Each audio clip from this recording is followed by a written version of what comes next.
Welcome to another edition of the Sports War. And we are back. We got the full crew in the house. That is what it's all about. The Yankees, out of any team in the league, are the best equipped to handle a blow like this. I think there is a higher power at play here. He's due law of averages. That dude is the ultimate scrub. It's trash. Yeah. Every person you have in there is fucking trash. Next game, you're going to see a big performance. You can see it in the end of the game, and I'm just totally stoked and excited for this. And we are back. Welcome to another edition of the Sports Port here on a Thursday. The Thursday after 2 New York wins. Hell yeah, baby. We're fired up about that. We got the NFL draft tonight as well as the Zurich Classic underway this morning. So a lot to discuss, a lot going on. How you guys doing today? Kind of tight today. Personally. Oh my gosh. Celtics lost. Pretty mad about it. Really mad about it. But we'll yeah, get through it. I mean, it's Tony knows it. It goes back to me with the Yankees at the diner after the Yankees Red Sox wild card. Never forget he knows that I know it's the same thing. Like there's nothing besides like what you were just saying before the show. Besides the next game starting, that's going to change anything. The whole time you're just going to be tight. I'm going to be tight now for the next 24 hours till they play again. No, they don't play again until like Saturday. I got to wait till Saturday. They have 2 days off? Well, yeah, because they're going to Miami now. Yeah, so they get a travel day and then another day. A travel day to take a flight that's 2 hours? Yeah. Kind of crazy, Tony, though. Yeah, I would say so. Almost like, how the Rangers are off. Yeah. Their travel day. You need 2 days to get to DC. Dude. Take the Amtrak there. I mean, geez. Unbelievable. Dude. But the scheduling, but they always want to line up the games for the weekend, the TV slots, all of that stuff. But that being said, and also the Knicks, how could I forget? I know we have a lot of Knicks fans watching with us right now as well. Yes, dude. So that's a big game as they look to take a commanding, Tony, 3-0 lead in Philadelphia tonight. But let's start with the one, the only. Josh B. Let's go! He says it. Knicks back tonight. Hashtag TCA, hashtag the Sports Port, and hashtag DTV, dude. And we also have Robert Parker in here. Hot Take Jai says, good morning, gentlemen. Knicks with a game 3 tonight in Villanova's home city of Philly. Nice win by the Mets. Lindor with the day. Draft night. Giants got to get the QB they want. Hashtag TCA, hashtag DTV. And then a let's go, dude. Huge Lindor day. We'll get into it. Danny V also in the house saying, let's go. Morning, fellas. Happy NFL draft day, Prez. And Josh B says the draft does not exist today, dude. I wonder how. Because about the Knicks game? I guess so. Yeah, it must be, right? Yeah. In the Yankee game. I mean, obviously. I'm sure. Yeah. Hot Take Johnny, the draft happens, but secondary by a lot today. And then Josh was saying they do not take Amtrak to DC. The Acela, actually. Well, okay. Because I guess I've taken Amtrak to Baltimore. But I guess I haven't technically taken it to DC. But Josh knows his trade stuff, so we're not going to question that. Michael Butka, a little sword in the stomach here, huh?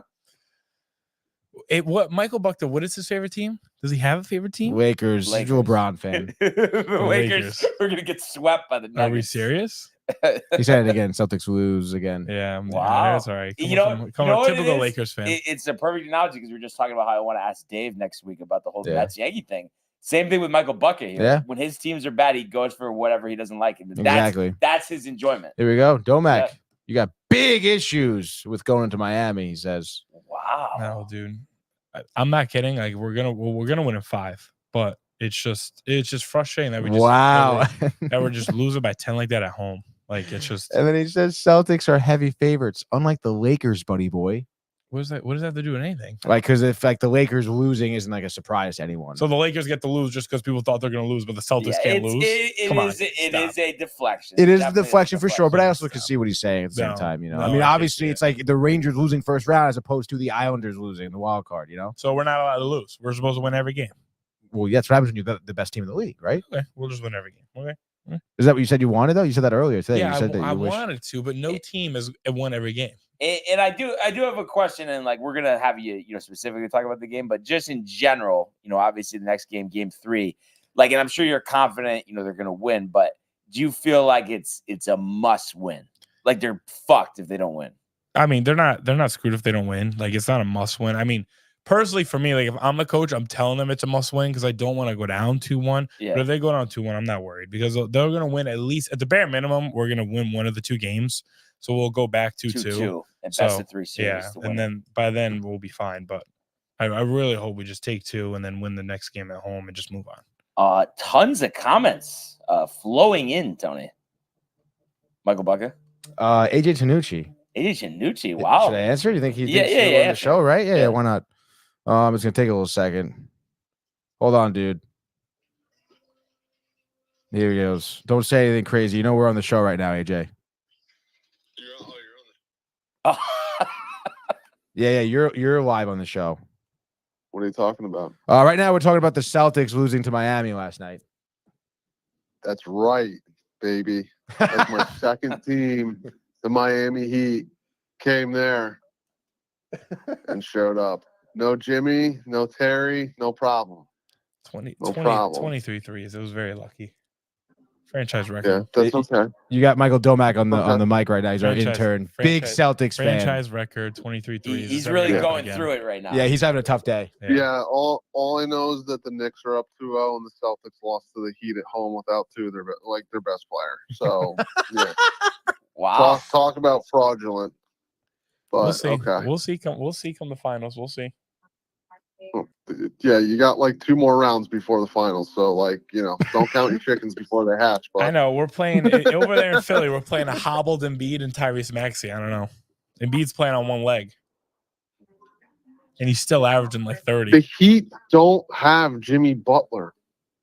You're playing against the Sixers with one leg. Embiid is like the same as the Heat without Jimmy Butler. He's playing with one leg. He hobbles up the floor. If you watch the game, like he literally is the last. Is person. Embiid still in the game? Is Embiid in the game though? Yeah, he is in the game. But you know what? Okay. It's fine because at worst comes to worst, you got the Yankees. I mean, that's not a bad backup. Oh, stop it now. Yeah, I mean, that's right. See, we can. Are you a Yankees fan?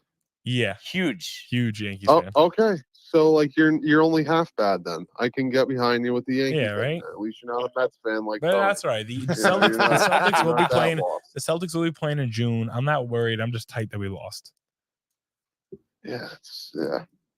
All right. Well, you guys enjoy the show. I'll see you tomorrow. Hey, I was thinking of doing the watching the Heat Celtics at the sports book on Saturday night. Sounds good to me. Oh. Yeah, I don't know what you guys got going on, but we'll talk. Yeah, definitely, dude. All right, I'll see you tomorrow. All right, get the fuck off the phone. Go fuck yourself. That was a surprise call. Yeah, that was great, dude. Good to have AJ here. That's for sure. Yeah, that was great, dude. That was good. And I think Hot Take Johnny, right? What did he say? He said Spoelstra could coach you 3 to get a win in an NBA playoff game. He could, but he also can't win a title without LeBron, though. That's the thing. I mean, it seems like it, right? Yeah. Michael Buckton says Heat in 7, dude. We also have Matthew Gabriel in the house with a big let's go, dude. Saying what up to Josh and Kev Do. Michael Buckton piling it on today. Heat own the Celtics. That's not a true fact. And then Josh B says they need 1 out of 2 in Miami. And then Michael Buckton says that might not even happen, Josh B. Wow, dude. And then Michael Buckton confirming the Yankees are Barnes' favorite team. That's correct, right, Brian? Matthew, honestly, unequivocally, dude. Bucca having the buka this morning. I mean, I think that might be the most obvious thing of all time that I'm a Yankees fan. Are you kidding me? Literally. By the way, Josh B saying that if AJ's a Knicks and a Heat fan, they're fraudulent. It's the second team because he's down in Florida, I guess. A little bit of a crossover. It's almost like us being like, we kind of like the Blue Jays. Yeah, like come on, stop. It's almost like following the Celtics and the Yankees at the same time, I guess. That's 2 different sports. And then Michael Buckton also says, I want to know why the Celtics are going down in 7 because Tatum chokes, dude. Wow, that's also very, very aggressive. We're just throwing out opinions. Like we're not even like debating facts here. Like there's been multiple times in playoff history where Tatum is literally showing up. Game 6 against Milwaukee, down 3-2, playing in Milwaukee, scores 41 points. Game 6 in Philadelphia as the worst 3 quarters of all time. Then in the fourth quarter, scores like 14 points, 7 in the last minute, and we win the game. Then Game 7, he drops 51 points, most of the Game 7 all time. What are we talking about? We're just talking about opinions here. Like, we're debating opinions. And I think too, we talked about this before the playoffs started. This is just a big year for the Celtics. Yeah, That's I know it's a That's big year, but like we're gonna lose a game. It's gonna happen. Like, I don't know if you guys didn't know, but like the Celtics will lose playoff games. In the Eastern Conference Finals, we play the Knicks. We are going to lose multiple games. It might even go 7. We might lose 3 games. I know you guys aren't prepared for that. I know you're used to them winning all the time, but they do lose games. They lose games a lot. They're gonna lose. They're not going to lose a series, but they will lose games. I don't think they're going to sweep any team now. I thought they're going to sweep Miami. They're not going to sweep anyone this playoffs run. Yeah, but they're going to win the finals. I think Miami's hard to be swept. I mean, I think. Yeah, that too. But like without Jimmy Butler, it's like, I don't know. You can't be giving up 20 points to 3 different players. Like we gave up 24 to Hero, 21 to Adebayo, 21 to Martin. Like they hit 23 threes. Like, are we just going to act like that's a normal thing? Like that's literally unheard of. It's a lot of threes, dude. Yeah, that's unheard of. Unheard of. You had to defend the 3 ball though. Unheard of. I don't want to hear it. They hit like 13 threes in the first half. We were still up 3. We had 1 bad quarter. The third quarter, we put up 18 points. Every other quarter, we won except for the fourth quarter by 4. I don't want to hear it. Take away the third quarter, the plus minus 1. I think Tony can. I think Tony can answer Michael Bucket's question about my second favorite sports team. The Rangers, dude. Let's go. Easy song? Money, dude. Do we have it on? You want the song? Yeah, I'll give you the song, dude. Here we go. You want the fucking song? As the Rangers prepare for Game 3 in Washington tomorrow night. Excited for that. The watch party at the Horseshoe on Sunday. That's gonna be solid, dude. Big things ahead, that's for sure. And it is kind of interesting because I guess forever the Jets had that second spot for me. Because NBA never really had a solid team. And then, there's UConn, but I don't know. College seems separate. So they definitely, the Rangers have ascended quick. That's crazy. Real quick. Yeah. And then Josh B saying, Domac, football team, Dallas, Green Bay, Pittsburgh, Patriots. Football's the Eagles. So I know, all over the place. I know the mix that we've never seen before. This is what my dad did to me. I don't know. I was following him. You got to blame him, not me. I think if it was up to Domac, Michael Bucka would have a temporary suspension here with his I think so too, dude. Just Tatum going to tear his ACL Game 3. That's crazy. That is kind of like that's. Come on, you don't want to wish injury. That's just like one of those things. Like maybe take it easy there, buddy. Yeah. But anyway, like we said, a lot to get to. So let's just start with quickly, Tony, an update. Zurich Classic right now. Thompson and Novak. Novak, one of Tony's guys. They're leading 5 under, tied with Stevens and Barhone. And then tied for third, you have Whaley, Long, Vegas, and Bergone, you and Pond, Dietrich and McIntyre. So that was Tony's pick there. Brem, Hubbard, and Spahn and Buckley. So not exactly the who's who. And then my selection of him and Kim is tied for 9th at 3 under. So not too shabby there. Domac's pick Thigala and Zalatoris. They're 3 under through 6 as well. So very early on here in New Orleans. So definitely we'll keep you guys posted there.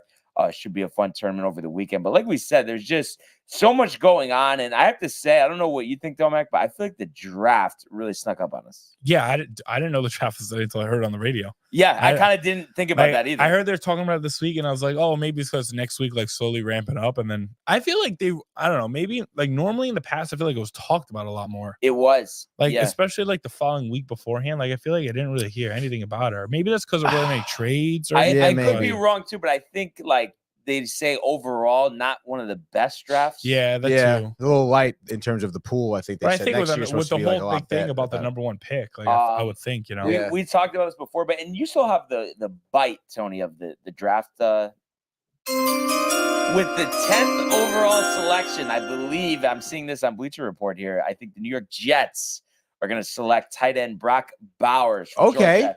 I think that is the best move they could make. I agree. You need a playmaking tight end these days. Yeah, you really do, dude. And I feel like the Jets, they tried to utilize freaking what's his name? Not Uzoma. Uzoma. Was it Uzoma? Oh, but then they No. had Who's the other Conklin. guy? Conklin. Yes, dude. But Conklin's a 2. Yeah, exactly. So I feel like bringing in another guy like that's gonna be awesome. Hopefully they do like utilize that tight end, especially if Rodgers has a tough time, getting protected, you can dump off to a nice tight end on some type of like curl short route or something. You already got some wide out pieces anyway. I think it's a great move. Yeah. Really, I mean, you just want as many options as possible for Aaron Rodgers. And speaking of options and weapons, in this draft they have the Giants taking Dunzi from Washington, Rome Dunzi, the wide receiver. Mm-hmm. I mean, the Giants have needed a wide receiver for years, so I think a lot of fans are anxious, with what happened with Daniel Jones last year, and being that it's widely assumed either before this season or after this season he's going to be gone, that they would go quarterback. But I almost think being at 6, being that you'd have to give up a lot of capital, and I just feel like even Caleb Williams, I don't know if there's really a sure thing at quarterback in this draft. So I think they're better off, avoiding that till like the second round, try to get like a Michael Penix or a Bo Nix instead of trying to overvalue one of these guys like JJ McCarthy. That's been a big point of discussion. Wasn't probably even in the first couple rounds going into the season. All of a sudden, he could go as high as 3 or 4. So just kind of remind you of other times where guys have shot off draft boards, and then what ends up happening, a la Jake Locker or Trey Lance, just to give you, a few examples. I mean, what do you guys think about that? I mean, you think that they should go wide receiver over quarterback? I mean, it depends. Like when I look at it as a front office, it just depends on like, okay, if you're going to pick a wide receiver this year, then like I would have to look into like the prospects for next year. Like if you're looking and you're not seeing like any sort of quarterback potential even next year, then maybe I don't even know if you would go wide receiver. If no one's going to throw him the ball, then what's the point? Right. Like if Daniel Jones isn't going to be good and we're going to move on from him next year anyway. And I mean, unless you got a sure note that you're going to get like a quarterback next year, like I don't really know. I think maybe at that point, like if you don't know what's going on at quarterback, or if you're going to ride with Daniel Jones for the other 2 years, then get the wide receiver and see what he does. But I'm not saying maybe don't get the wide receiver. Like obviously, if you're going to keep him, see what he does with like a true like wide receiver. Because I feel like who's been his best receiver? I don't even know. No, Slayton. That's what I'm saying. Like nobody. Darren Waller, Darren Waller, but he might retire. Dave was talking about today. Divorce. Yeah, divorce. Which I mean, you would think he wouldn't want to retire because of that, but and then I'm trying to think. No, there was one other guy, Jalen Hyatt, but I don't think he had like that good of a season. I mean, I think they still are kind of filling him out. But also, I don't know about you guys, but I think a lot of teams are too hesitant to at least just try, not like say like, oh, this is definitely going to be our guy, but just try to take somebody second, third, fourth round. I feel like teams are very hesitant to try that. Yeah, I don't know why. Like I don't know why. Like those rounds and picks are there for a reason. Like just because like. Yeah, a lot of the good players in the first round. I feel like a lot of times there's a lot of like, I feel like the best players almost like how many true like number 1 overall picks end up being like, top tier, like best players in the league for like most of their career. I mean, I don't know if it's more, but I think at the very least, it's very close. I think the hit rate is the same on first round picks as it is 2 through 4. That's what I'm saying. Really. Like, I feel like there's more gems like later in those rounds than it is those first round picks. And I don't know if it's because like, the type of ego you get, or maybe your personality changes a little bit. I honestly think it's work ethic. That's what I'm saying. I feel like when you get drafted later, your work ethic is so much different. You're like, oh, that's the motivation you need. You're like, okay, all right. You think I'm only 4th round material? Yeah, I'll make the Pro Bowl. Yeah, especially sitting there for like a day or two, because it's what 2 rounds every day, right? Mm-hmm. So first round, and then it's 2 and 3, and then 4 through 7. Yeah, so like if you're sitting there, even let's say to day 3, like I'd be pretty tight. Yeah, like I'd be ready to go. And what do you guys think about, it's been for a long time now, the Bears widely expected to take Caleb Williams. Any thoughts there? I always really liked him, but after this season, I have to say, like you just said, I can kind of see him being a bust. I can see him being a bust. I mean, I know college football and the record, I guess, doesn't necessarily matter, but like your team was very bad. Like, I mean, I feel like if you're that good of a player, it would translate a little bit more. And were they preseason number 1, at least preseason top 5? I know they finished 7 and 5. Yeah, they were like basically 500. They didn't play in a bowl game, right? Or they did and they lost. Yeah, he didn't even play. So, like, I mean, when you have a terrible year like that, I mean, like, Why didn't he his play? numbers probably weren't terrible. Just prospects just do that unless it's the playoffs. They pretty much sit out the ball. And I don't like how they and like I don't like how he's like, oh, I'm not doing the combine, because I want people to just watch tape and this and that. It's like I don't know. I just don't like the way he's acting. Oh wow, and he didn't do the. That's right. I forgot. He's like better than all this. Like, you're not. He didn't even take a physical at the combine, which is very rare for a player to do. But I think it's just like it's an ego thing. Like, oh well, I'm gonna go number one, so it doesn't matter. But then it's like makes you question, like what are you hiding? Yeah, exactly. What a fucking loser. And then I know it's like a trending thing. I will never understand it, but it's stupid to even say this. But I just feel like the whole like painting your nails thing. Like, what are you doing? Yeah, I don't know. That kind of jumps off as red flag. Yeah. Honestly, like, you know what I mean? You're not in a rock band. Like, you're a quarterback. Yeah. I mean, anything, Tony? No. No, I agree. I'm not. I mean, I'm not one to paint my nails per se. It is again, like it's just like another thing to pile on to. There's no physical, like how do you conduct yourself in public? I know we're all humans as well, but then he's like crying after. I don't know. It's just like I just feel like there's a certain person, a certain personality that needs to be a quarterback in the NFL. Otherwise, it's not going to work. Yeah, no, literally. I mean, again, like you're going to be a face of a franchise, and you're also like people forget too. Like you're representing your team. Like this is what you're doing. You're going to like how do you think the locker room's going to feel if some asshole comes in at number one to get a quarterback position and he didn't even do the combine? Like, I'm not going to like that guy. Yeah, no, exactly. And then I'm going to make fun of his painted nails. Yeah, exactly. And the Bears, have struggled. I mean, obviously, they move on from Justin Fields, but DJ Moore had a great year last year. They do have Cole Kmet, so there's like a chance there, but I kind of think they made a mistake. They fired their offensive coordinator, Luke Getsy, but they kept Matt Eberflus. So to like keep him when it seems like it's one of those things, barring them making the playoffs this year, it seems like he's going to get fired anyway. Am I crazy to say that? Like, unless maybe they go 9-8 and they keep him, but I don't know. Yeah, no, they would have to go above 500 to keep him. And I don't like, do we have the schedule come out yet? I don't think so. No. That's a separate thing. I don't think they're gonna even be 500. If they're not 500, he's definitely gone anyway. So I don't see the point either. And I think if I had to pick, the best quarterback, I honestly think the guy that has the best potential is Jaden Daniels because he can run. He has a decent arm. So I like that athletic upside with him. They actually have the Commanders taking him number 2. So that's kind of my favorite quarterback. I mean, obviously you have Drake May, who's projected to go to the Patriots at 3. I know every player is different, but for some reason the whole like North Carolina thing kind of concerns me. Just like the first thing you think of is like Mitchell Trubisky. Yeah. I know Mac Brown is there now, so that's more of a pro style offense. But I just think these guys, like if we had those like can't miss, I know they consider like Caleb Williams that, but if there was a couple other guys that they were held to that, I think these guys are second, third round picks. So that's why I just feel like it's a mistake to take them aside. Yeah, but who else? Like, let's say you're the Patriots. Like, who would you take instead? If I was the Patriots, honestly, because they never did this under Bill Belichick, I would take Marvin Harrison Jr.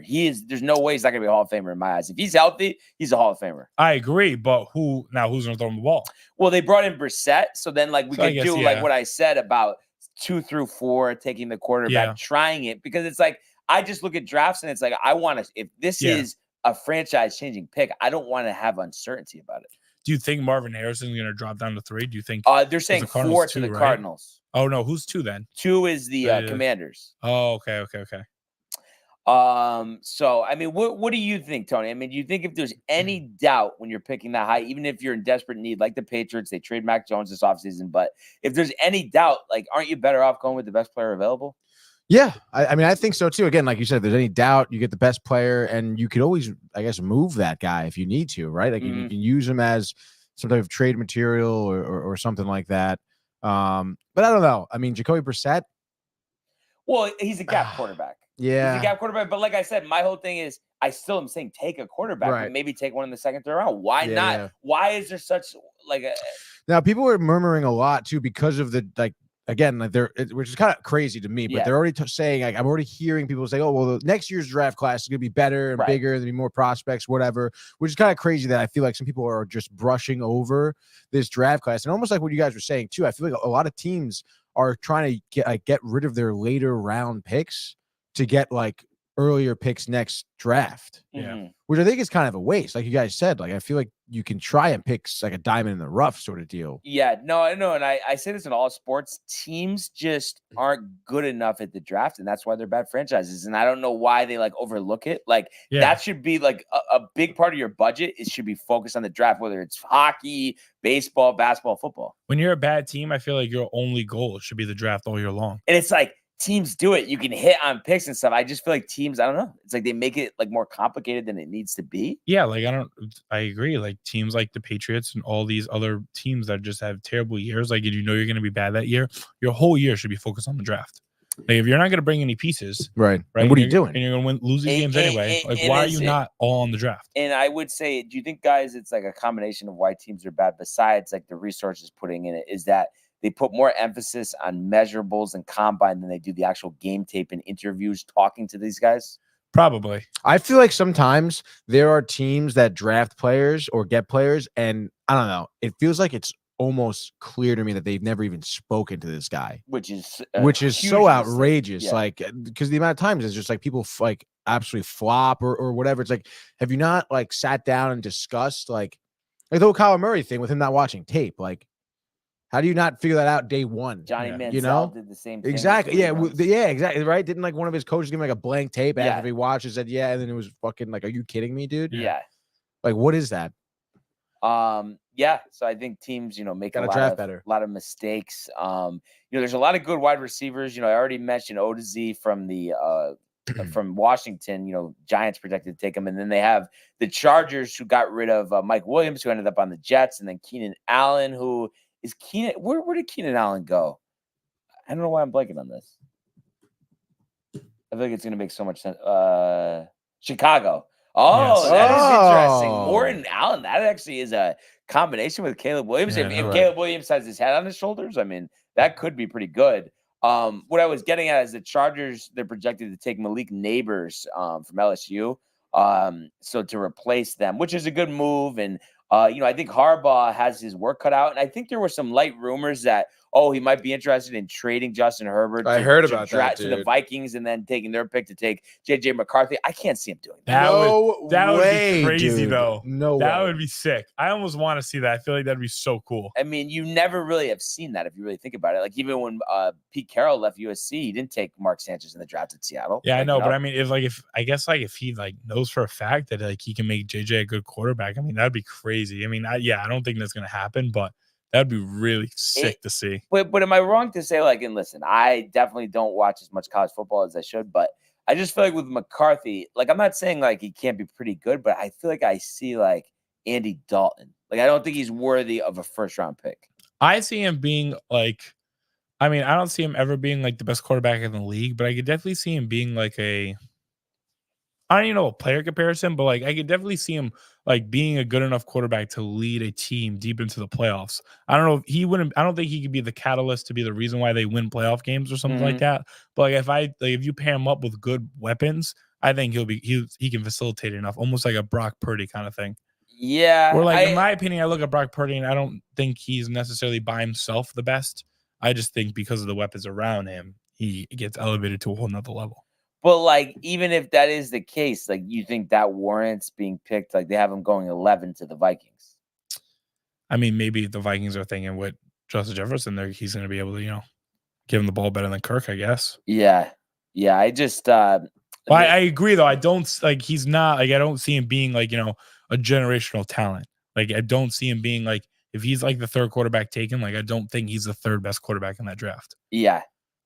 At that point, it's if you're gonna do all that, I look at him and Bo Nix almost at the same level. Yeah, in a sense. But I'm telling you, these guys are they're overdrafted. No, I these agree. teams are too antsy, and it's I understand there's a need. You don't really have a quarterback, you got to get one.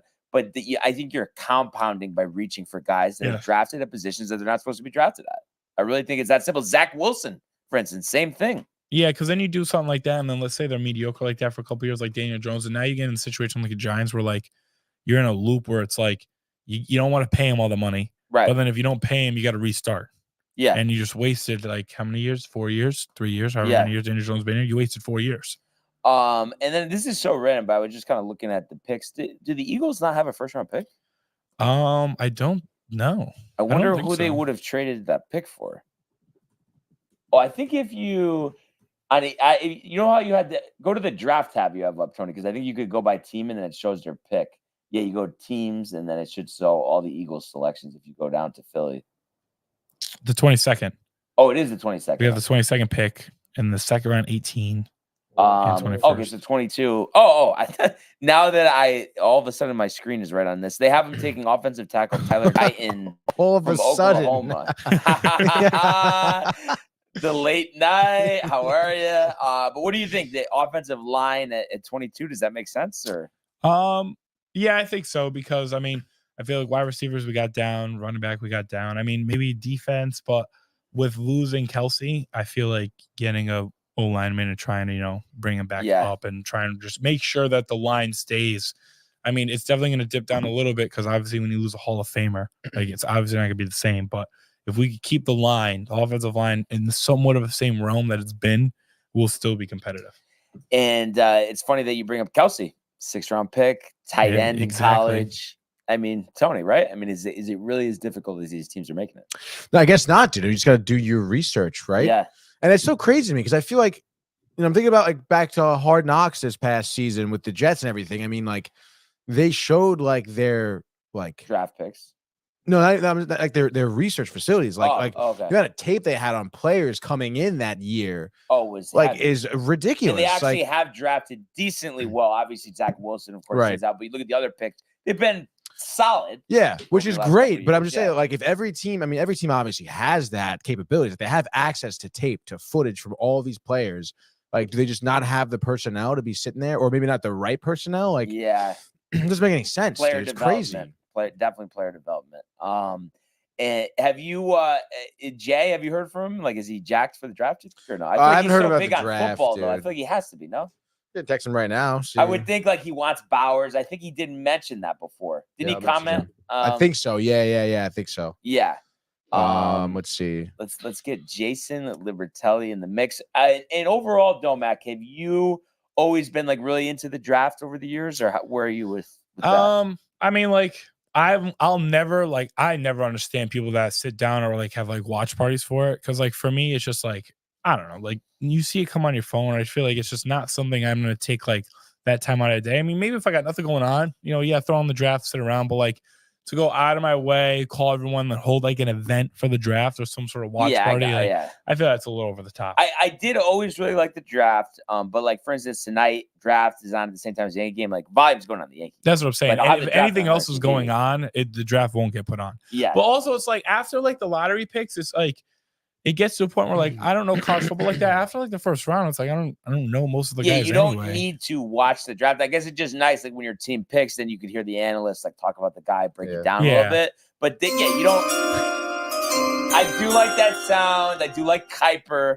and stuff. So I've always been into it, but I have to say, like, I am very like honed in on the Yankees. I also think it depends on your team. Yeah, like teams like that have good picks. Like the Jets and other teams. Jets do have a good pick. But I feel like just the Jets discouraged me so much last year, too. That's why I'm just like, okay. Like, I mean, it'd be nice to see the tight end. Yes. But, right, Tony? I mean, I don't know. I mean, you just need Rodgers to stay healthy, dude. It's really what you need. But, like, he'll be healthy. I just feel like he's not going to be. Right? I don't think he's going to be either. Yeah. Like, really? You think he plays less than 8 games? Yes. What? Jay says, very interested in who the Jets pick at 10. See if he wants to call in. Trying to think. So right now it's like 3:50. 5 hours ahead. So yes, Matthew. The Jets have the 10th pick. Yeah, I have absolutely no clue what's to do with the draft this year. Like players, who's picking where, who cares? LOL. Obviously, it's all about the Yankees. And if Jay wants to call in, he can call in. But while we're waiting for that, if we could go, Tony, to the world of Major League Baseball.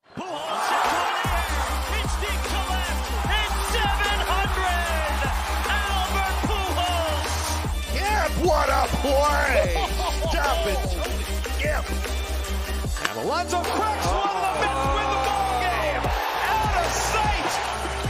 And it works at 100 miles an hour. 14 strikeout. Drove deep to left field.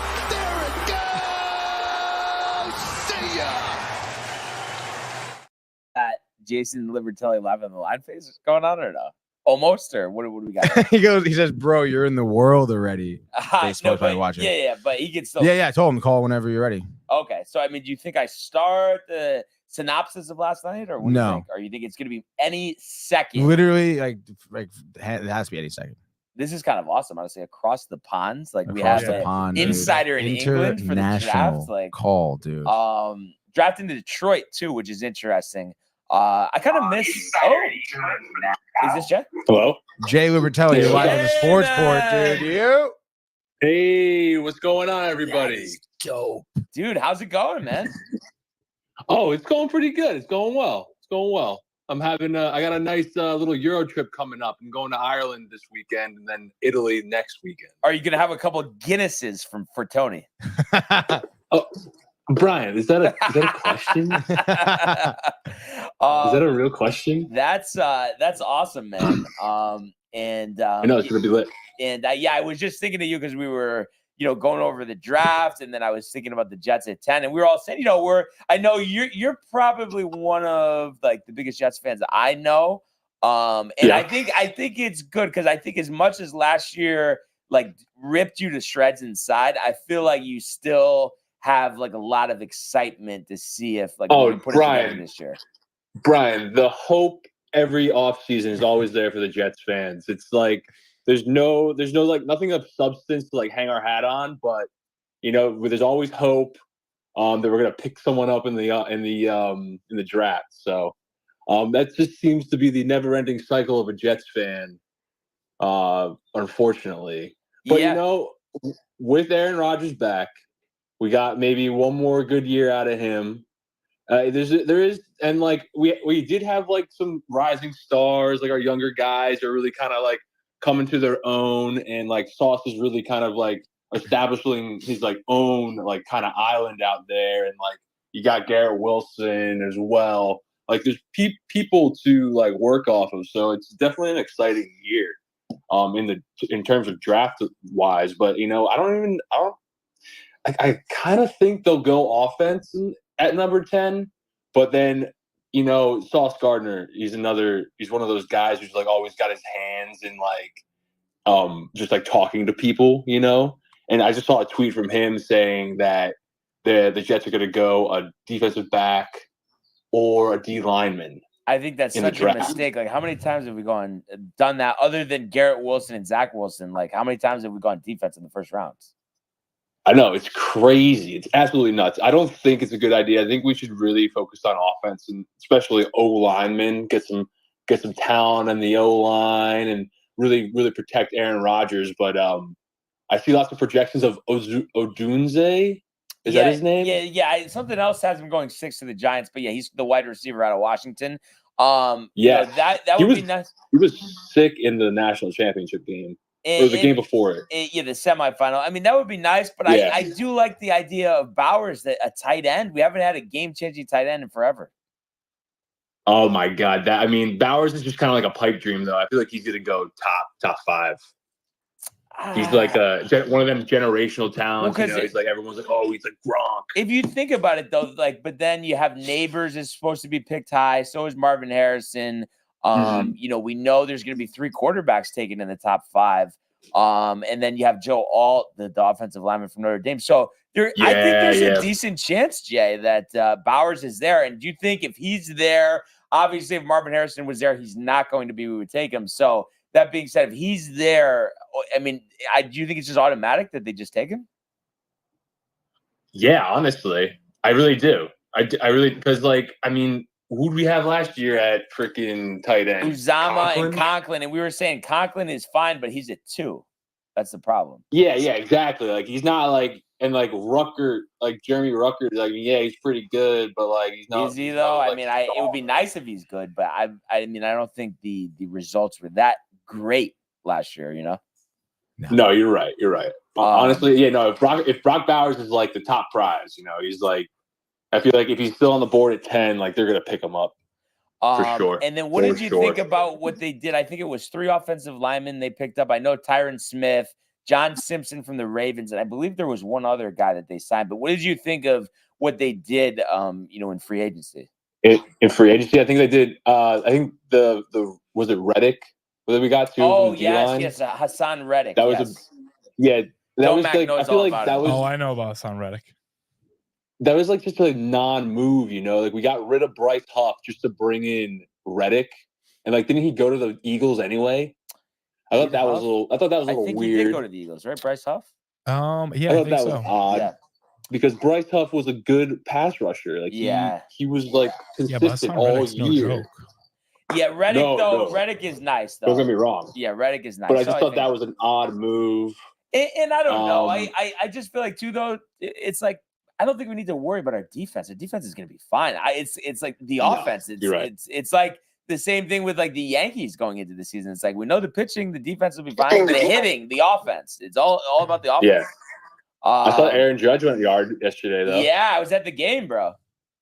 That was huge. Get him out of that groove he had. Yeah, no, definitely excited, and we're just about to do a breakdown of that. But definitely excited though. A lot going on tonight. Have you been watching the Rangers too, or no? Yes, dude. I mean, every chance I get, the timing's a little off over here, but like baseball game, I usually watch a lot. I watch mostly baseball. I'll tune into a Ranger game when when nothing's going on. But yeah, it starts at like midnight, so I'll probably end up watching the Rangers Saturday. But I do pay attention. I'm paying attention. Well, if you're paying attention, the Rangers are on Friday. Just kind of giving you a hard time, Jay. But my bad. It shows up on my schedule. It shows up Saturday. Morning. Because it's a 7 o'clock game. 7 o'clock game. Okay, so actually, yeah. I guess I'm fair point. Which is kind of crazy when you think about it. But yeah, it's awesome that they're going on this run. So it's an exciting time of year. 2 New York wins on the diamond yesterday, so it's a good time right now. Yeah, dude, it's a good time. Last question: have you golfed over there yet, or no? I went to the driving range, Brian, a few times. Very nice. I found golf clubs on the street. So that was kind of funny. It was literally just like a bag with like 3 clubs. Sitting outside my house one morning, and it was perfect. I think there was like an 8 iron. I want to see you play around with these 3 clubs. See what you score. Dude. But don't get me wrong. I went and got my own clubs. I picked them up on Facebook Marketplace. Oh, nice. But it's a pain in the ass. It's a pain in the ass to get a tee time here, dude. They're all private clubs. Oh, really? That I would have a tough time. Yeah, and there's lots of rules about clothing. Noise. The tradition. Yeah, they chief it, and that's tough. I would have a tough time with that, just because, for instance, I haven't played since Monday. I can't play today. I'll play tomorrow. Yeah. But it's I almost have the shakes at this point. I need to get out there. I feel like you're probably kind of dying. To get out I there. also want to get out there, dude. Yeah, Jay, I'm dying to get out there too. Jay, you missed a good alumni outing, dude. I heard, Tony. Did you shoot okay? I shot a 106. 106. And it's not how you start. It's how you finish 48 on the back 9. Not too shabby. Nice, yeah, bro. That was solid. Was it a solid showing for the X-Men? I would say so, dude. I mean, Austin, Pat, dude, was there. Saw Mark Kelly, golf with Mark Kelly. He was in our foursome, which was freaking hilarious, dude. But awesome. Yeah, dude, it was dope. Needless to say, Jay, upon your return, there definitely will be some golf outings. That's for sure. Oh yeah, for sure. No, I plan on it. I'm coming back in May. I plan on being in Connecticut for at least a week. So okay, well, I'll be around. Yeah, that's what week is it? It's May 23rd to June 9th. Oh, okay. All right. So yeah, because part of that I'm going to be in San Diego actually, but I will be around for obviously some of the days. I'm only going for 3 days. So. Hell yeah, dude! I don't know if you heard on the show, but I'm going Yankees Padres. Long weekend. No way, really? Yes, so pumped, honestly, dude. And I just in general with Yankee games, I want to break a record this year. I want to go to 30, honestly. And we're about to you'll hear me talking about it, but there's nothing like it, Jay. I mean, the time me, you, and Tony had last year Brian, was insane. You're already on pace, man. You've been to 5 already, right? 4 games, and then I have 3 more scheduled. 2 of them being in San Diego. But I mean, obviously, there's a lot more. Matthew, who's commenting right now, is jacked up. We're going Yankees Dodgers in June. That's gonna be pretty awesome.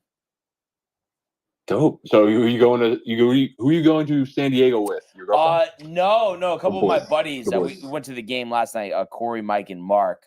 Tony has met all of them actually at some point, but we went to the Yankee opener with Mark. Oh, that's so fun, dude. That's awesome. Super jealous, Barnes. Very I was jealous. just like trying to give some context, Tony. Tony, are you coming to the Mets-Phillies game in London in June? Dude, I would freaking love to. Isn't that the week you're here, though? It is the week I'm here. Isn't it like June 6th, I think the game is? Tony will go, you'll come here. Yeah. It's the 6th to the 9th. It's freaking hilarious. But yeah, Dude, Jay. Oh no, sorry. What were you gonna say, Jay? It's all over the place. Like it's on taxis, it's on buses. Oh, they're hyping it up, really? They're really hyping up this like World Series. It's called the International Series. Is what they're calling it. Because the Yankees and Red Sox did that a couple years ago. It's pretty funny how you're not gonna be there for it. Yeah, I know. We'd rather have him here anyway, though. You know. Yeah. But yeah, we'll definitely get a golf round in when you're back, Jay, for sure. Awesome, guys. Well, I mean, thank you. Thanks for letting me call in. You know, I always love giving my 2 cents about the Jets. You know. Yeah, dude. Anytime. Anytime you want to call, we really appreciate it, and looking forward to seeing you in a few weeks. All right. One last thing before I go, I just want to shout out Ron at Pick Dogs. He's been really helping me out with these MLB plays. You know, Ron at Pick Dogs is the homie. And also too, if you want a little like hint for that, just take the Yankees money line every night. Yeah. I went against them on Monday, Brian. I took the A's money line and I won big on that. All right, Jay. I think it's time for you to go. But no, honestly, good to hear from you, Jay. And we'll talk thank you, guys. Thank you, Jay. Miss you, love you. Miss you too, dude. Bye-bye. The one, the only Jason Libertelli. That was great. So obviously still have a lot to get to, and I can't believe we're already like 45 minutes in, which is kind of crazy. Yes, so we'll move it along here. Crazy, but dude. Just quick synopsis. Yesterday, the Yankee game, perfect day. I was texting the group chat. Of course, Mark missing the train. Luckily, it only. Dude, what the hell, man? I don't know. He can't get it down. He was walking from his house to the train station, so I guess he underestimated how much time. But it's like, come on, with a train, you gotta like plan extra time, you know. And I think he was trying to like plan it right to the second. Which is kind of funny. Luckily, only a half hour, so no big deal. Went to Mario's. Hadn't been there in a few years. I have to say, amazing. I still think I think it's like Enzo's 1A, 1B. Yeah. But the bread from Mario's is the best out of all of them. It's that like Arthur Ave with the seeds, that type of let's bread. go, dude. Literally must have had a whole basket myself. God, that's so honestly. sick. We split the calamari. That was great. Got the house cab. That was good. Doesn't feel that great right now, but it was good yesterday. One bottle? One bottle. Each. and then I got the penny vodka with shrimp. Obviously, that's a staple. So it was really good. Really enjoyed that.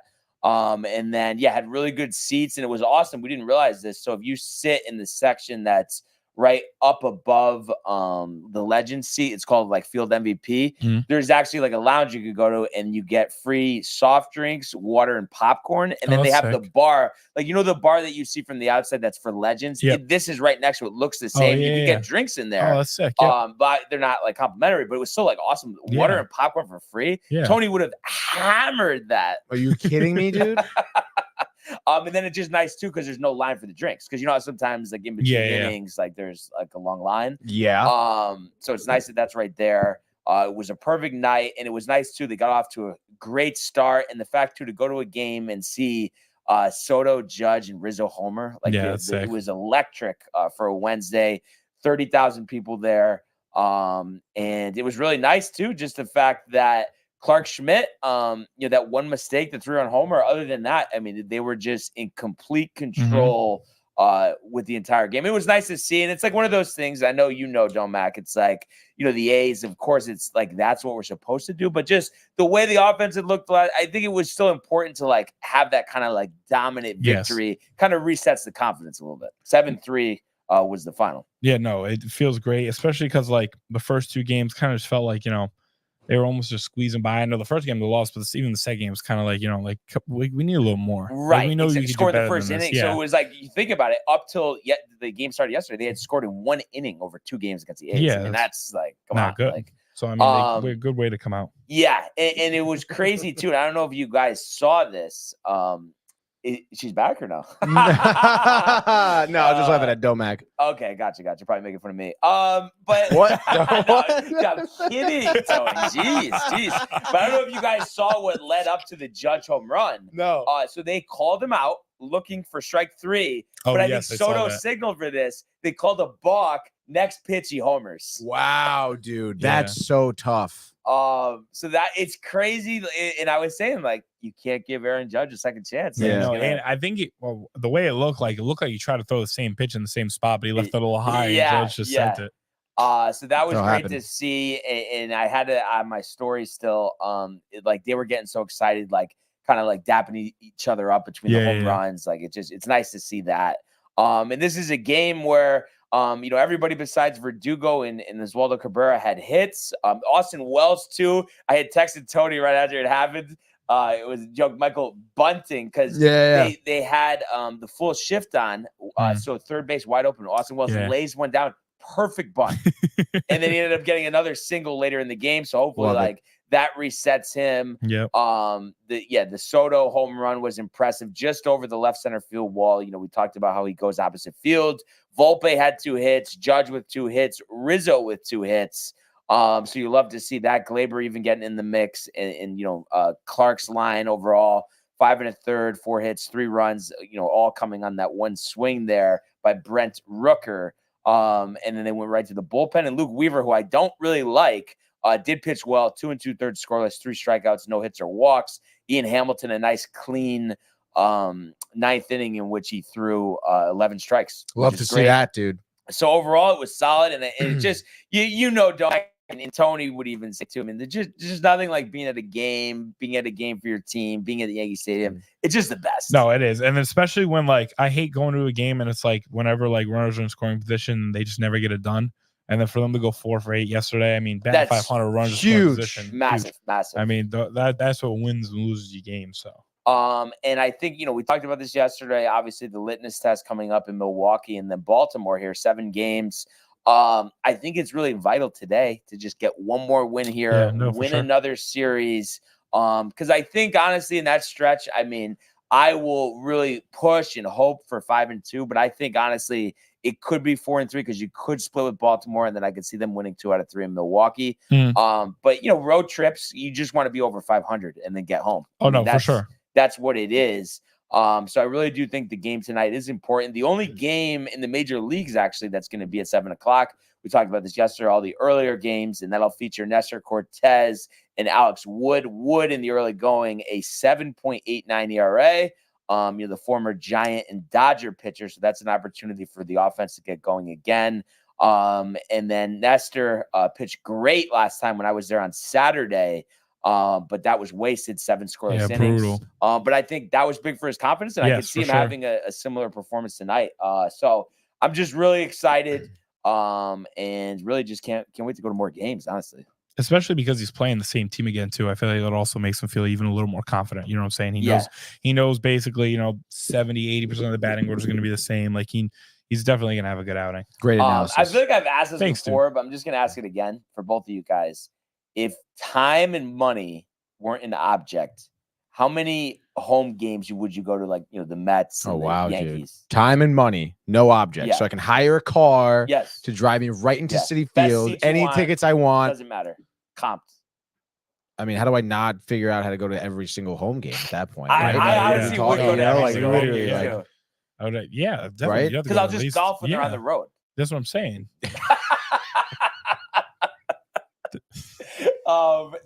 It's tough. It honestly is tough to pass up an opportunity to go to a game, honestly. I'll see you at the stadium today, brother. When do you think you're going to make your season debut, Domac? I don't know, dude. I got to go soon. Me and my buddy Payne were talking about maybe going on May 4th. They're giving out Garrett Cole. The Star Wars bobbleheads. May's fourth. Who's that against? Is it the Tigers? Yes, the Tigers. Okay, gotcha. Yeah, you should go to the game, dude. Take your buddy Gavin too. I thought you were going to say someone else. T Swift, man. Man. You're such a loser. Two more comments here, Tony, before we talk about the big win on the other side of town, even though it was in San Francisco. But you know what I'm saying? Yes, dude. What's Michael Bucket saying? He says, "Yankee boy, have you been to a Yankees playoff game?" ? Like, who does Michael Bucket think he is? Right? He's Calling me really Yankee boy. Like, right? Are you Like, kidding me? Yeah, like I've always been very cordial to Michael, and to copy Kev do there. I don't know about kind of that. ridiculous there. And it's like I feel like I've talked about me at the playoff game. I've shown the video of me screaming my lungs off. I've never been. 6 years ago. I gotta go. Now actually going on 8 years ago, actually, right? Kind of crazy. Or Jay Bird also says such a splendid call. Thanks again, gentlemen. Dude. always love having Jay in the building. That's for sure. Oh yeah. And actually, yeah, Tony, you haven't been to a playoff game either, right? Never. Yeah, you guys are due. Yeah, honestly, we gotta go. The Mets are gonna get in this year, Tony. I'm telling you, and you have to go. I have to. Yeah, I'll I feel like it's go, like a dude. calling from God that you have to go. Yeah. Destiny, Brian. Were you close at all to pulling the trigger against San Diego like a couple years ago or no? For the wild card? Yeah. Not really, to be honest. I'm trying to think. Actually, wait, That was 2 years ago. That wasn't. No, that was No. after COVID. There was no yeah. restrictions or anything. Yeah, no. But all those games were at Citi Field. No. Yeah, because wild card series, isn't it? The home team has all the games. Definitely is. And they play. Oh wait, yeah, I think you're right. Yeah, it was the you're division right. Series. Yeah, It was yeah. different. Yeah. Kind of crazy. What do you guys think about that? You think that's the right? I think so. Yeah.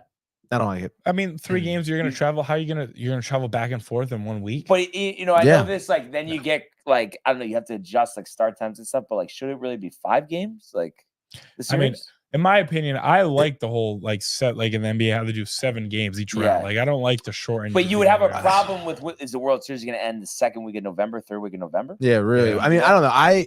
I liked when the wild card series was 1 game, dude. When it was like the one game. Like you're on dude, the edge of your so seat. The sick, unfortunate dude. thing is the Yankees did lose 2 of those games Mm-hmm. to Houston and to the Red Sox. And I actually happen to be at both of them. And no, there's no jinx, Tony, so don't even say it.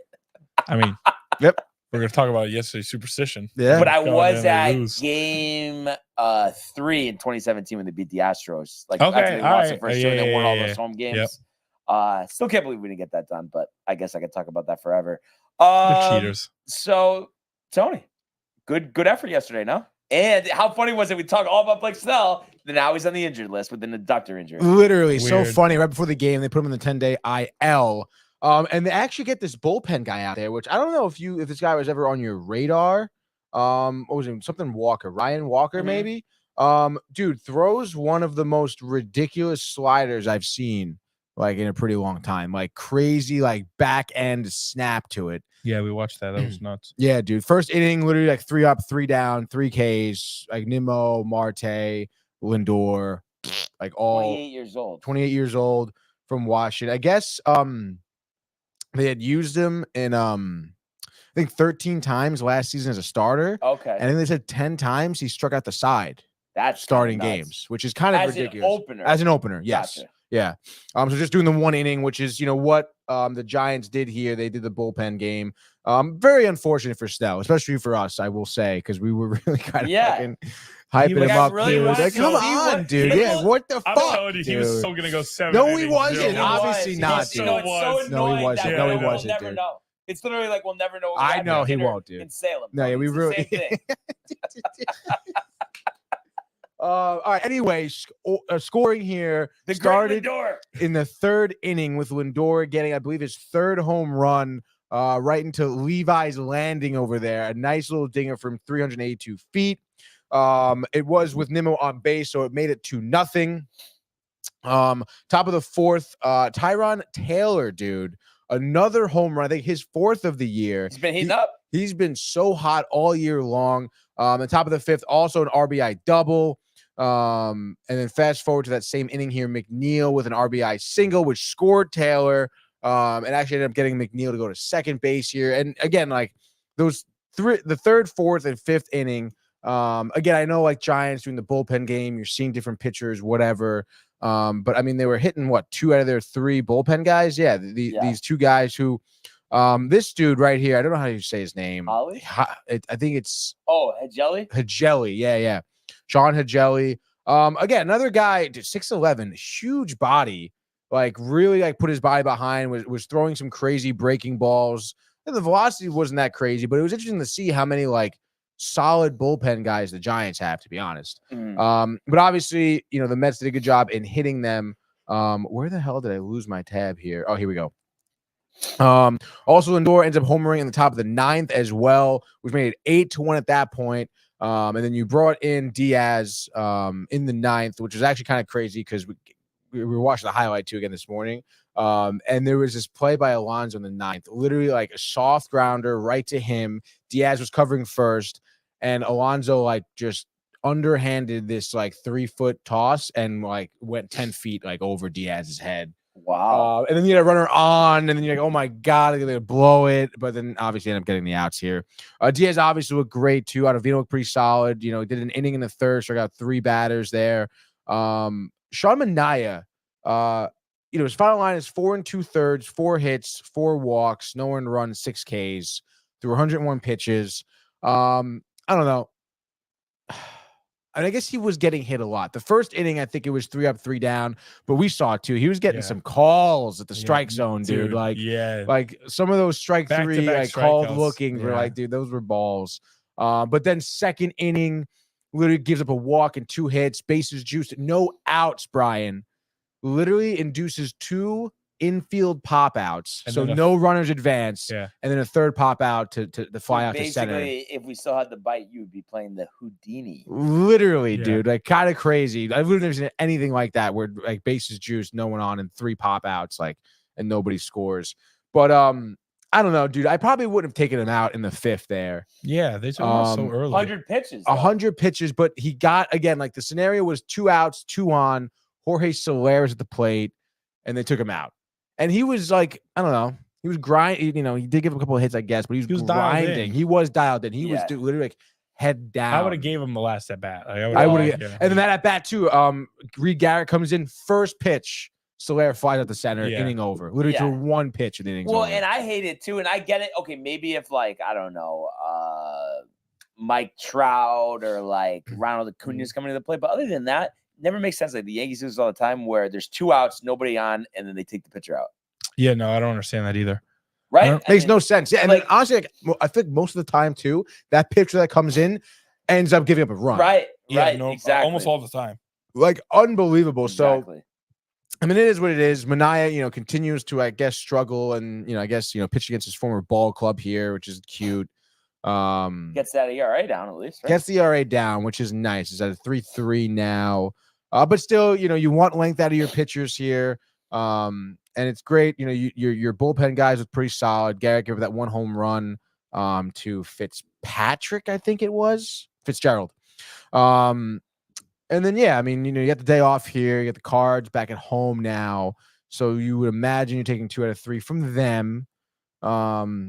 But again, I figure it's like a broken record. I mean, you want your pitchers to go 6 innings. And speaking of pitchers, I just looked it up. We're seeing Adrian Hauser on Thursday versus an undecided for the Cubs.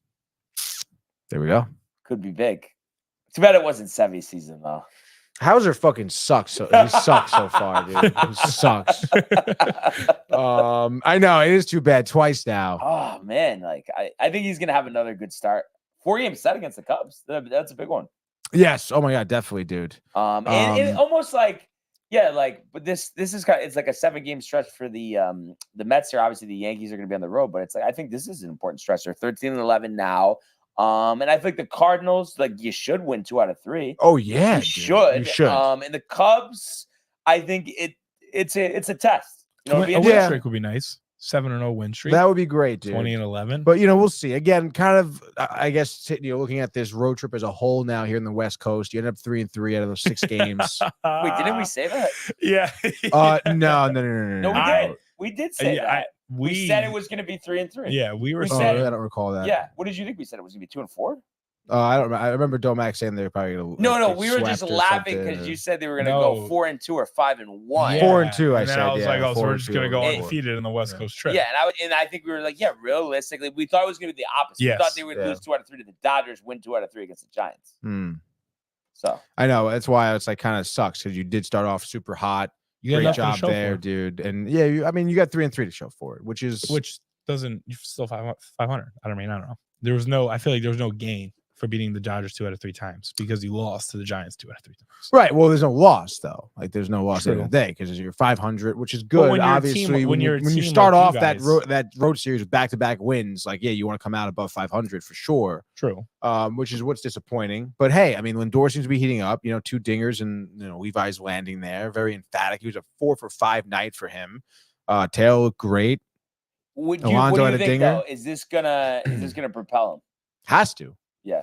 But again, Giants, it's not a bad ball club that you're batting against too. And I mean, like also like it's not the easiest ballpark to be in home runs out of either. So, I think come back to Citi Field. You got the Cardinals here. I mean, the pitchers that they have, like, come on, dude. Like, it's funny. I forgot what they were comparing it to somebody else who was like struggling on the Mets. I'm trying to think who we would be talking about, but they're talking about Lindor yesterday, and like Dave like just seems so tight. Like I think he's completely done with Lindor. I mean, rightfully so, dude. I Yeah. mean, like it's kind of ridiculous. It's kind of ridiculous, like how shitty he's been so far.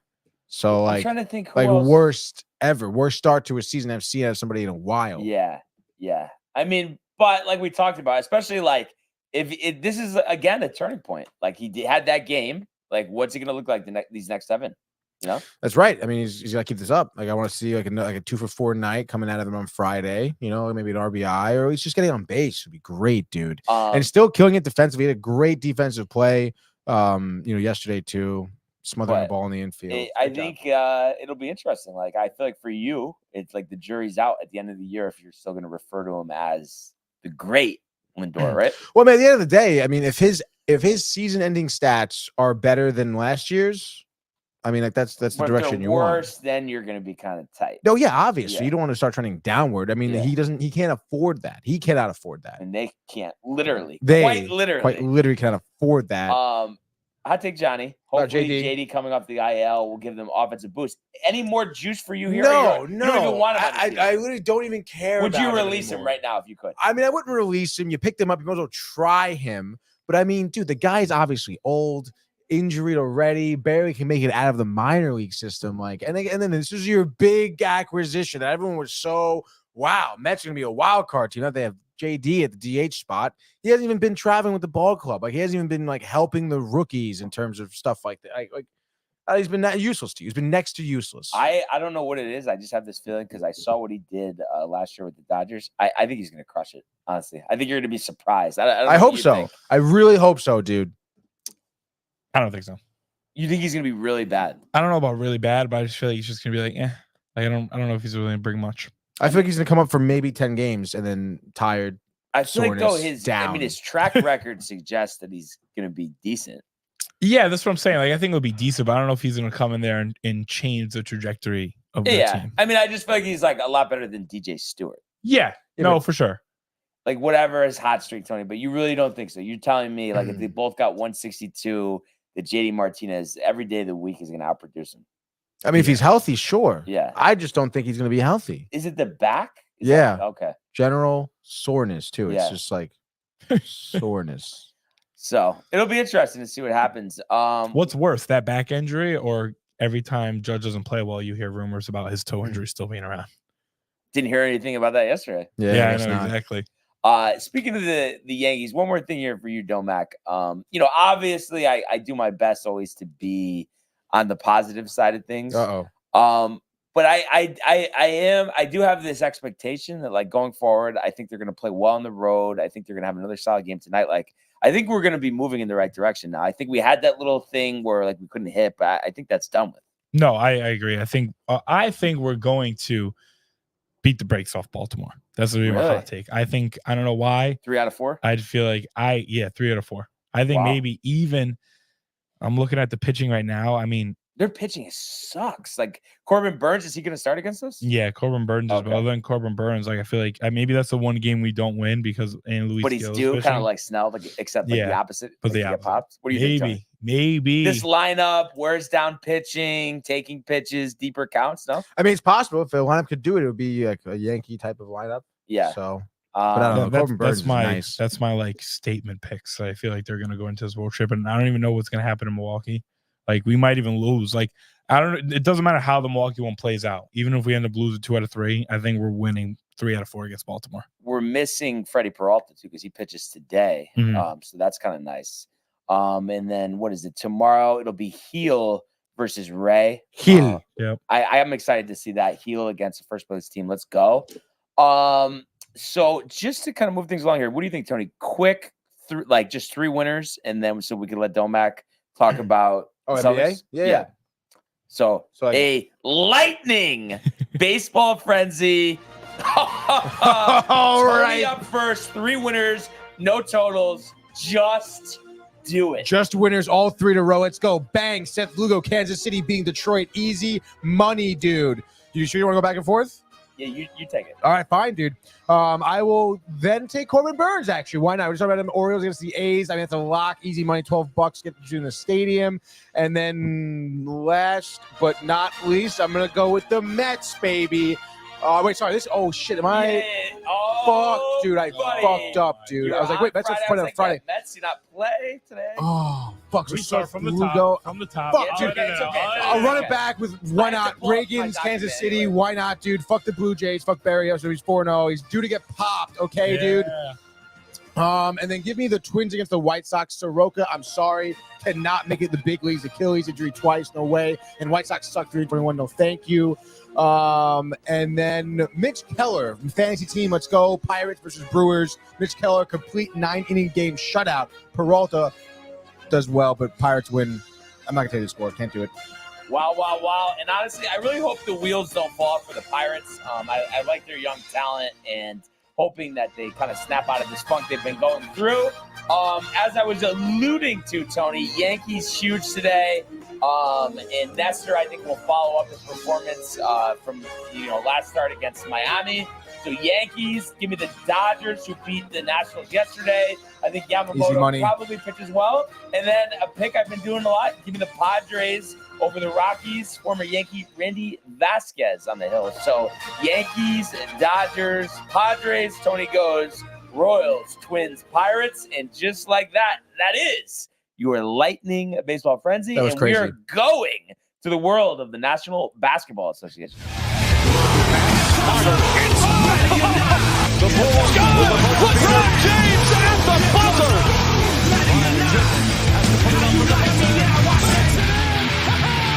He banks in the 3, and the Lakers win the game. Domek, let's go. What do you got? Here's what's going on. The Heat played perfect. I don't think you guys are understanding. The Heat played a perfect game of basketball. They played a perfect game. They played a perfect first half and we're down 3 points. They played not only a perfect second half, but we had a bad third quarter and they still only won by 10 points. It was a game up until the final 40 seconds. So if you guys are going to seriously look at me and comment and people text me and seriously think that the Miami Heat are winning this series, you do not know basketball. You have no basketball knowledge. You don't know what's going on. They played perfect. They shot, what did they shoot? They shot 53%. That is insane, I have to say. 23 or 43. They hit 23 threes. Yeah. The Celtics are all offense is based around shooting threes, and we only shot 32. Like, everyone needs to pump the brakes. We weren't going to win every game this playoff run, and neither has any other team who's gone deep in the playoffs, to my knowledge. Like, no one has gone so many rounds without. No, it's like, Tony, like, it has to be like this big production. I'm just getting a little stretch in my knees, and he's looking at me like I'm crazy. I mean, I don't understand. Like, no one gets stiff sitting down. I don't know. The camera, was that the main reason why you were looking or no? Yeah. You thought the camera's going down, Tony. We're out of focus, dude. Yeah, dude. They're not going to win every game. It's obvious. Like, it's the playoffs. It's going to happen. Like, we're not playing bad teams. Yeah, Jimmy Butler's not there. But if you know basketball, you know Jimmy Butler doesn't shoot threes. And Jimmy Butler's a mid-range player. And you look at all the players around him, they're three-point shooting players. So obviously there's going to be games where they might even look better or shoot more threes when I'm on the floor. Like, it's just that simple basketball stuff that I feel like people just aren't grasping. It was one loss. Yeah, I'm tight about it. But if you look at the box score, we had a bad third quarter. That was it. We outscored them in the first half. The fourth quarter, they won by 4 because we were fouling with 30 seconds left. It was the third quarter. They outscored us by 9. That was it. So, like, this, like, nonsense of, like, oh, you know, the Heat have the Celtics number, it's not true. It's just nowhere near the truth. Suck it. Tatum will come back, and Tatum will show you why. And speaking of Tatum, he's done it before. Michael Bucca, Celtics going down goes Tatum, which is kind of crazy. It's just injury is crazy. It's just an idiotic statement. It makes no sense. There's no logic behind it. It's just saying it to get me riled up. And maybe it did get me riled up. All right. So what? You got me riled up. But all I'm saying is, like, these just, like, comments are just like there's no facts to them. There's zero facts to them. Kristaps Porzingis shot 1 of 9. He had 6 points. And then you want to say that the Heat are better than us? He had a bad game. No, and honestly, I could relate too, because I think it's like the most annoying thing ever. And I'm sure Tony's heard it, like the wild card series, for instance. Like the next day, like your team will lose, and then everybody's just going up to you. Yeah, what happens? Well, what do you think fucking happened? What do you think happened? That's what I'm saying. What are you expecting me to say? There's some magical thing as to, well, this is exactly why we didn't win, right, Tony? Isn't that stuff so annoying? It is really annoying, especially, and again, like in scenarios like this too, where it's like 7-game series. It's a 7-game series, and it's like it's tied 1-1, right? Like it's not like they're down 3-0 now. And the way they won too, like they hit 23 threes. Like no one is grasping that. Like that is a Heat playoff record. They've never done that in their franchise ever. And they barely won. Like this 10-point win isn't even a 10-point win. We're fouling with less than 30 seconds left because we were trying to come back. Like this isn't a good team. We're winning in 5. And I want to see these comments in June when we're playing Denver and it's game 6 and we're up 3-2 and we're debating about, are the Celtics going to close it out tonight? Like I'm just so over this. Like I just want to fast forward because I already know they're going to win the series. And every one of these losses and the fact I have to sit here and just deal with all this like bullshit banter of like, oh, they suck when it's not the case is so frustrating. And I can't do it. I can't do it. Like I almost turned off my phone for the night last night just because I didn't want to see anything because people just like, they just grab this and run. Like why? Like why? They lost 1 game. They shot 23 threes, shot 50% for the field. And like, I don't know. And I completely get it. And I've talked about this for years. Like if the Yankees get eliminated in the playoffs, I probably don't listen to sports radio for probably a week. And it's like the only time I want to talk about it is here. And that's it. I don't want to hear somebody else break it down. And I feel like you almost kind of are like that a little bit, Tony. Like, yeah, I wouldn't say a week, but the next day for sure. Maybe even 2 days, depending on the scenario. 2 days is like a nice buffer. My dude. God, dude. It's the whole time it's talking. Oh, what are we gonna do? Like, you know what I mean? Like it's dude, especially the day after. It's like every caller, like, and it's like they could be on to some totally different topic, and then it all like just comes back up again. It's just like Jesus, so dude. Annoying. So yeah, they'll get a chance to right the ship for game 3 in Miami. The Thunder blew out the Pelicans last night, 124-92. Yes, they have a really good shot to go to the finals. So they go up 2-0 going to New Orleans. And then we have 3 games tonight. And of course, all of our listeners, a lot of them are riled for this Knicks-Sixers game. Huge game. 7:30 TNT, Wells Fargo Center. The Knicks have really answered all the questions here and have won these first 2 games without Brunson, having his best stuff. And obviously we know Embiid's banged up. The Sixers are giving 5.5 here. So decent favorites here at home. What do you think is going to happen here? I mean, Jalen Brunson's kind of due. I mean, I hate to say that all the time. Like, everybody's due for you, huh, dude? No, but like if you look at it, the first 2 games, he didn't even play that well, and they won. Like it's starting to look like a Jalen Brunson shows up game 3, they win, they go up 3-0. They're probably not going to win game 4 because like Embiid is just too good of a talent, and whether his knees bust up or not, like he's going to try his heart out. There's no way if Embiid gets swept, that'd be insane. Dude, he's fucking hurt, bro. Yeah, I know, but even when he's hurt, like dude, watching that game 3. There was probably, I think there's 4 minutes left in the fourth quarter. Embiid has the ball. Hartenstein is so far pressed up on him that Embiid's almost falling backwards. Rips through him, throws up a shot, draws a foul, hits the shot as he gets fouled. And he's doing this on one leg. Like when he's coming up the court, you can see when you watch. Like at first you're like, oh shit, like he's hobbled. But then you start to notice, like as you watch the game, like he's the last person that crosses half court every single time Philly has the ball. Like he can't run, and he's dropping like 30 points a night. Like if the role players have one good game, they're gonna get one. But I don't see this game going more than 5. It could end at 4. If Brunson goes off the next 2 games, it's ending in 4. Wow. Any thoughts here, Tony? On I don't know, dude. I mean, I know you're for New York, but Right. just like kind of not what you want, but what you think. I mean, what are your thoughts? I mean, I guess what Domac is saying is right. You know, Brunson really hasn't had that game where he does go off, What and he's that's done all bound to season. happen. Yeah, it's going to have to happen at some point here.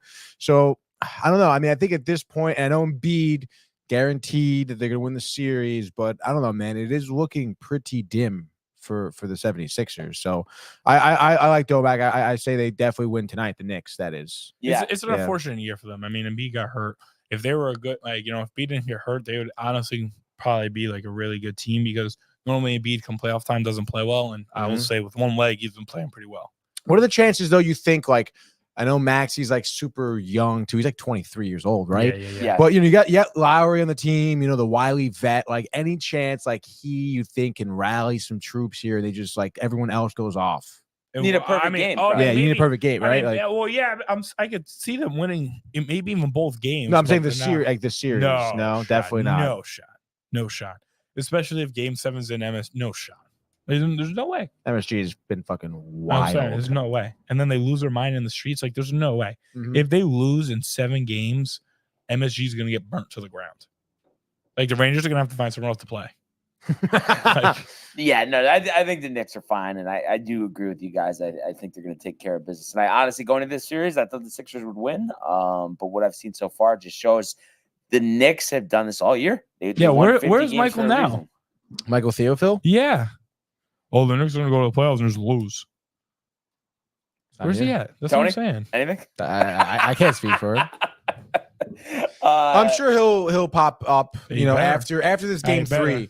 Because game 3 is tonight, right? So it's like we're definitely going to be watching it, Michael and I. And then by the time Sunday rolls around, I mean, this series could be over, which would be kind of crazy to see at the Horseshoe. What would Michael say? He would have to say something. And then Cavs Magic. The Cavs up 2-0 here. This game in Orlando, and then I think, unfortunately, to Michael Bucka's disappointment here, I think the Lakers will probably lose tonight. I guess you never know, but I just think the Nuggets are the better team. So I guess we'll have to see about that. And the Islanders, Tony, too tonight. UBS. You think it's gonna be popping? Corey might go to the game actually. Wait, really? Yeah, that's pretty sick. I mean, I guess I don't know. But no, Jeremy Schaap, like it's over for the Islanders. Yeah. Like I know it is. I was actually talking to him yesterday. He was so tight. Yesterday. I mean, dude, talk about like not listening to sports radio for like a week, dude. Like holy shit. Yeah. I cannot believe that they had that collapse. And I think the Hurricanes are that good. So unfortunately, I do agree with you there. It's over, dude. I feel like Islanders fans too are not like they're all tight, dude. Like every Islanders fan I know is absolutely upset. Kind of Mets Jets. So like, dude, there's gonna be a really weird vibe. Mets Jets-ish. No, it is. I guess if you want to bring the Mets into this. No, the Islanders are 3 teams. I mean, I know at certain points they had their prominence, but all the time. They've kind of been in similar spots though for a while. Yes, but I'm saying like just like right now though, like the Islanders like blowing that game. I'm just saying like the fan base, like it's gonna be a really weird vibe in that building, dude. I feel like half of them aren't gonna be even happy to be there, dude. May even be more red shirts there than orange. There might be.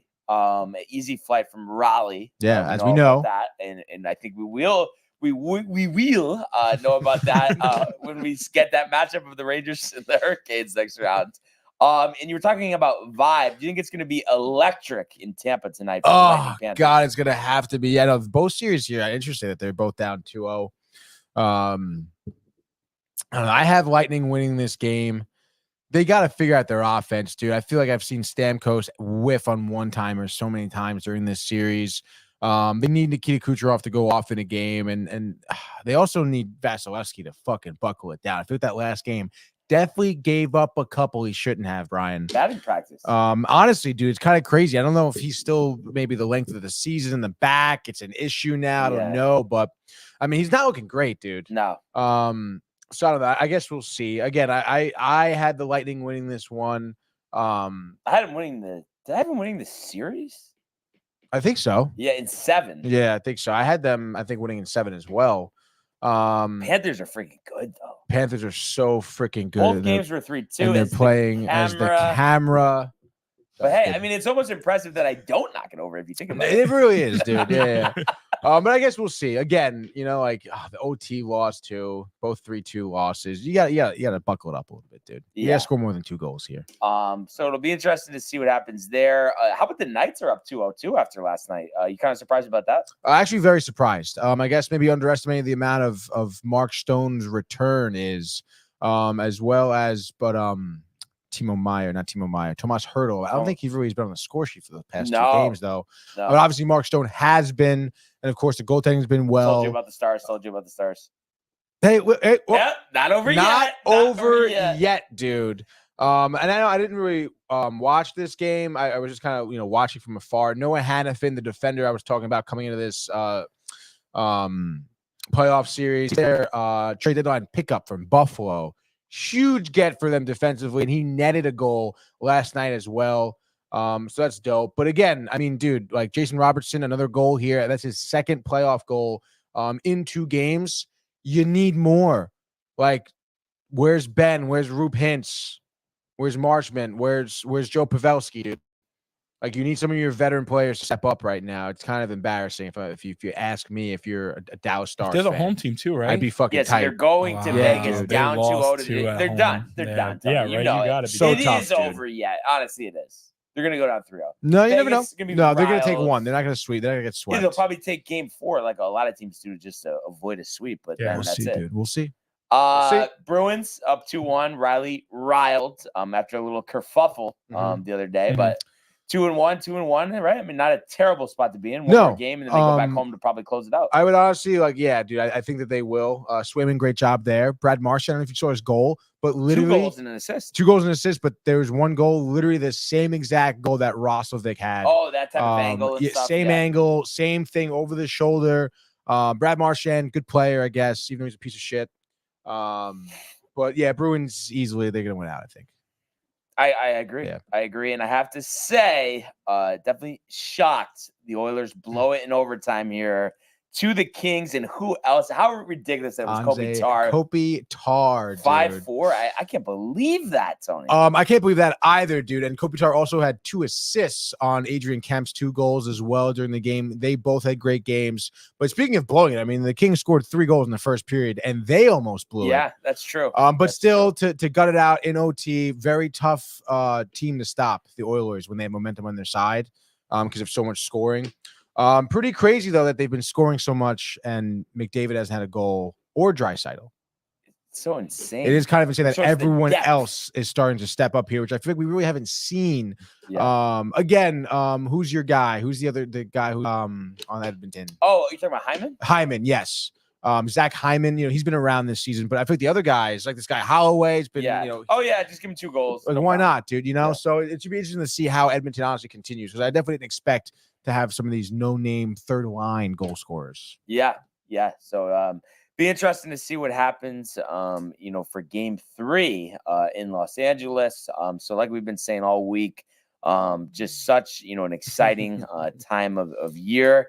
And I was looking at this. I guess you were just talking about this, Tomac, but I can't believe the Miami off days. Like to go to Miami, it doesn't make sense. Honestly, it's ridiculous. Yeah, that's how all the NBA games in the 6 o'clock on Saturday too. Why 6 o'clock? Because Miami's weird. Everything about Miami is weird. I hate them. Everything they do is weird. And if you don't have to watch the game, but if you tune into the game, look at the stands. No one is ever there. Yeah, that's true. If you look at the stands, no one's. I mean, I wouldn't either. Really? If I'm in Miami, I would never. There's too many other things going on. Remember seeing the whole thing, like the fans trying to get back in after Ray Allen hit the 3-pointer? Yeah. That was that against? Oh, that was against the Spurs. Yes, against the Spurs. Yeah. You remember that? I do remember that. That was kind of ridiculous. That was one of the craziest shots I've ever seen. Because that game was over. Yeah, that game was over. They were wheeling the trophy on the court for the Spurs to win, and then they lost the next 2 games. Yeah, and they lost Game 6, and they were up 6 with 30 seconds left. Yep. I mean, that probably has to be Game the 6. Biggest implosion. I mean, honestly, I don't know if we have any LeBron lovers in here, but that saved LeBron's career. Because if we really look at history, if he misses that shot, LeBron's 3-7. I mean, how can you call him the GOAT? He's 3-7. He's 4-6 right now. Mm-hmm. Take away that other ring. I mean, take away that other ring. He might not even I don't know what would happen. Like that, it would probably change the whole landscape of the whole league for the next 10 years. Like That's crazy. Who knows? Think about it. Who knows? What if he stays in Miami for another year? What if he doesn't go to Cleveland with the right time with Kyrie? What if, dude, he might only end up with 2 rings. He might have not been the GOAT. Just saying. Ray Allen. Saved his career. Everyone wants to sit here and say, no, that's not true. Yeah, it is. But Jeremy Schaap. No, honestly, I've always been big on LeBron. But I mean, you do have a point there. But I think the one thing I would say to kind of just wrap up this talk is I think people still overlook just how difficult it is to win. And I think his era that he's played in, there's just been so many good teams and just so many good players that to win 4 titles, I think this day and age is tough. And that's why you think about the current NBA. I mean, the only other player that's a notable player that's not just on the bench collecting rings with 4 titles is just Curry and, obviously Thompson, Green, but, they're lesser extents, but obviously you just think about Curry. But it's just so hard to win championships. And I think sometimes we overlook how difficult it actually is. Everything has to go perfect. Yeah. And I mean, I will say, 10 finals appearances is insane. Yeah, insane. So, and winning 40% of them is a pretty good clip. Yeah, exactly. So, and then we have the whole conversation about, what are you better off not making the finals? That doesn't make any sense. Yeah, and that will never make sense. So it's interesting, though. It's interesting when you think about stuff like that. But yeah, here we are in another great show today. Good to have everyone aboard. And we encourage everybody to continue to comment, and subscribe. All of the archives on the YouTube page, Tony, Michael, Renee, and Jay, and costume the merch at downtimetv.com. Want everybody to enjoy the day, enjoy the games. Let's go Yankees, and we will see you mañana. Hey guys, Tony here from Downtime TV checking in. I want to thank all our fans out there who's been liking, subscribing, sharing our content. You guys are the best. You guys are our bloodline. You make us love what we do. Thanks again.